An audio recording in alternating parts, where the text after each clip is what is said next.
Imagine this, New York City, 1870s.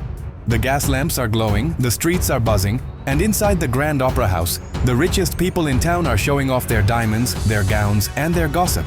And right there, in the middle of it all, sits Newland Archer, a young, handsome lawyer who's just gotten engaged to the perfect girl, May Welland. Everything in his life is planned and proper, until the doors swing open, and she walks in. The mysterious Countess Ellen Olenska, fresh from Europe, newly separated from her scandalous husband. And in that one moment, Newland's perfect world begins to shake. Everyone in the opera house starts whispering. She left her husband? How disgraceful. But Newland, he can't take his eyes off her. To stop the gossip, he does something bold. He announces his engagement to May that very night at a glamorous ball. But even surrounded by champagne and chandeliers, his mind keeps drifting back to Ellen. Who is this woman? Why does she feel so different from everyone else? The next day, he visits her. Her home isn't fancy like the others. It's warm, colorful, a little wild. And somehow that makes her even more fascinating.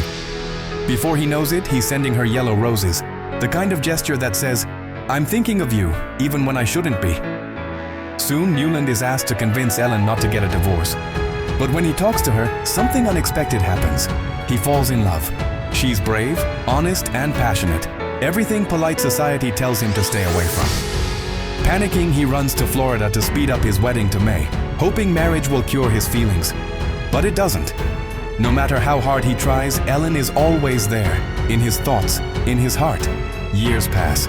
He marries May, plays the role of the perfect husband, and lives a picture-perfect life that quietly suffocates him. Ellen moves away, trying to make it easier for them both, but fate keeps pulling them back together. Then one day, everything falls apart. Scandal hits the city, Ellen returns, and Newland gets one last chance.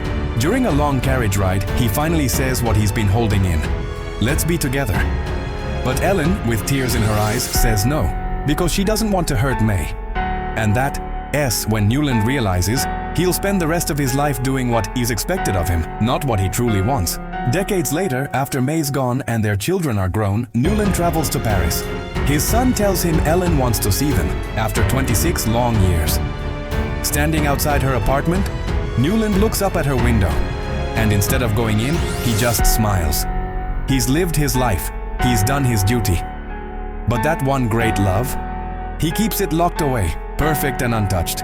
Because sometimes the love that never happens stays the most beautiful.